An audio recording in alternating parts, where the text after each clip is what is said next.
right. Happy early Thanksgiving and happy week 13 in the NFL. A short and sweet solo pod coming up today. Let's dive right in. Got three props and a teaser to break down. Leading off with the props, starting with the Thanksgiving nightcap, Miami, Green Bay. Let's go with longest field goal of the game, under 47.5 yards. I'm seeing that at minus 110 at DraftKings, and I expect it to become more widely available as kickoff approaches. The key factor for me in this one, the forecast, we're looking at a pretty good chance of snow showers, double-digit winds, and temperatures in the 20s, which could leave the ball feeling like a brick, making it difficult for kickers to get more distance on some longer field goal attempts. And speaking of these kickers, if we look at Jason Sanders for Miami, he's already missed 4 field goals of 40-plus yards this season. And if we think about the change of scenery from Miami to the frozen tundra of Lambeau Field on Thanksgiving night, Sanders may feel like a fish out of water, and I'm not so sure it's going to be all that different for Brandon McManus of Green Bay. He's been looking to stabilize a recent revolving door of kickers for the Packers. In 5 games so far with the team, McManus is 2 for 3 on field goal attempts of 40-plus yards. One bit of hesitation here, always trying to look at both sides of the coin when breaking down a bet. This is a game state dependent prop. The upside here, when I think about the game state involving a team like Green Bay, is that if they're facing a down and distance, like 4th and 2 from the 32, I have a lot more faith in Matt LaFleur to go for it than attempt a 50-yard field goal, especially in the conditions we're likely to see tomorrow night at Lambeau. So overall here, no surprise if we do see something like a 48-yard field goal on the opening drive of the game. But that said, I do think we've got enough of an edge to get in play on longest field goal under 47.5 yards at minus 110. Second prop on the docket this week, flipping the page to Sunday, Arizona, Minnesota. Kyler Murray, longest rush over 11.5 yards. I'm seeing that at even money based on current consensus odds across several books. And like all 3 of the props this week, expecting increased availability as we get closer to kickoff.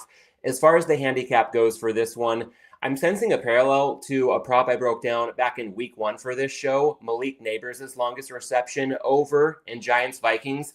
And the common thread here, Minnesota's defense extremely aggressive under Brian Flores.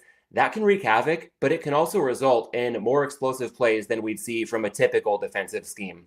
And this really came to the top of my consciousness when I listened to this morning's episode of The Simple Handicap, when Adam Chernoff noted that Minnesota hasn't faced a lot of mobile quarterbacks recently, so Murray represents a significant step up in class as a threat to run.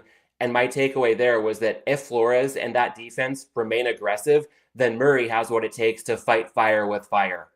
One point I want to bring up here as well, why I'm looking at longest rush over 11.5 instead of Murray's rushing yards over 24.5 for the full game. Minnesota's defense is capable of a strong down-to-down success rate, and that can put a ceiling on the full game rushing output for Murray. So instead of looking that way, I want to lean into the angle that aggression can result in some pretty unsuccessful plays being highly unsuccessful for Minnesota's defense. So all in all, I feel better banking on Murray to rip off one rush of at least 12 yards. One more prop bet for Sunday, the marquee matchup of the weekend, and going back to the well with the patron prop of Props and Hops. My StreamYard notification is bugging out a bit. I hope everything's going okay. I'll clean things up in post if I need to. But yes, diving into this patron prop of the podcast, Philadelphia, Baltimore, shortest touchdown under 1.5 yards, good to minus 170. And I'm expecting to see that price point, if not better, as the prop becomes more widely available as game day approaches.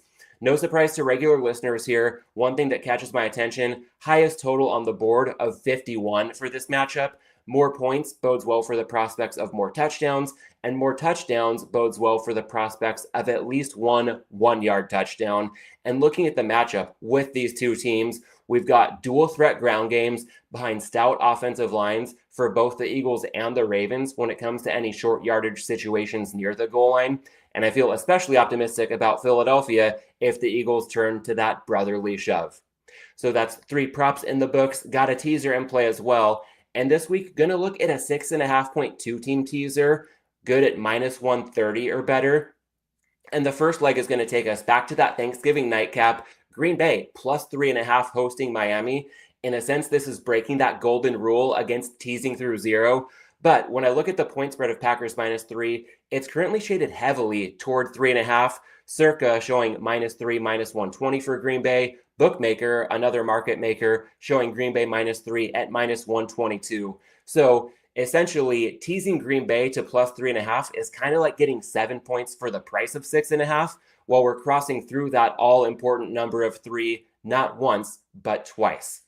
Of course, it takes 2 to tango, so we're not just looking at the Packers here. Going to pair it with a second leg taking place on Sunday. Atlanta plus 7.5 hosting my beloved Chargers. The situation here is pretty favorable for the Falcons off their bye, taking on the Chargers, traveling across the country on a short week after playing on Monday night and almost 2 months removed from their bye, which came early on in week 5. From a matchup perspective, the Chargers defense showing some chinks in the armor these last couple of weeks, as anticipated, with major steps up in class against offenses led by Joe Burrow and Lamar Jackson. Now, Atlanta doesn't bring the same firepower as Cincinnati and Baltimore, but the Falcons do still represent a step up in class relative to the average strength of offenses the Chargers have faced on a season-to-date level. On the other side of the ball, the Chargers offense and most likelihood going to be without J.K. Dobbins. That could make them a bit more one-dimensional than they would otherwise be. So I see a lot of matchup factors favoring the Falcons here, but one bit of hesitation. Can't overlook the fact that Atlanta does have a lacking pass rush, and that's not conducive to a potentially pass-heavy opposition. Justin Herbert, more than capable of exploiting that weakness to help the Chargers amass a margin. But that said, especially after what we saw this past Monday night, I'm not sure Herbert's supporting cast is equally capable, so I see enough to get in play on the Falcons, pairing them with the Packers. A quick note on bankroll management. I don't love either of these legs, but I do like both of them enough to get in play. So from my perspective, I'm going to go ahead and make it a reduced wager amount. Let's call it 0.8 of a units on a 2-team 6.5 point teaser, good up to -130, and that is the Packers plus 3.5 hosting Miami on Thursday night, paired with Atlanta plus 7.5 hosting the Chargers on Sunday. All right, rounding the corner here and bringing in the two pillars of this show as a combined segment, the Hops and the Malinsky Minute. I'm going to focus for a moment on a concept Dave was really into, and that's the notion of time and place. Dave was especially big on this when referencing classic rock and how the same song performed by the same artist would evolve over time in terms of both how the artist delivered the performance and how he would often receive those performances as the listener. So I'm going to go ahead and relate this topic to the Hops for Thanksgiving week, because to get the week started on Monday, I had the really special opportunity to attend Chargers-Ravens with my best friend and my big brother. And before the Monday night game, the three of us met up at Monkish Brewing, a short ride from SoFi Stadium. And we lucked out by scoring the last available in-house bottle of a 2022 batch of a renowned beer by the name of Little Twin Stars. This is an imperial stout with coconut and cacao. It's decadent and it's delicious, but I will say it's heavy on the sweetness. That's nice in the sense that it masks the beer's 13% ABV incredibly well, but the sweetness was high enough that I would say it was just short of cloying. Nevertheless, in that setting, with that company, a spectacular experience. And on Sunday, to bookend the week, going to bring this full circle. My wife and I will be hosting my family for a Thanksgiving celebration, and I'm going to go ahead and share my last bottle of this year's batch of the same beer with my brother.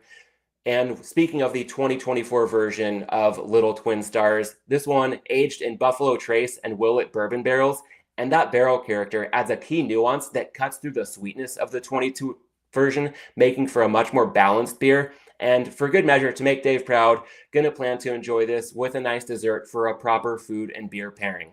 Now, zooming out a bit from the music to the beer and beyond, I hope you're able to soak up a similar experience when it comes to that notion of time and place this Thanksgiving weekend. And beyond that, I think that's all I got. Again, gonna keep this one short and sweet. Thank you for tuning in. Best of luck with your Week 13 bets and any holiday weekend adventures. I'll catch you next week right back here with a special first-time guest. In the meantime, have a safe and happy Thanksgiving.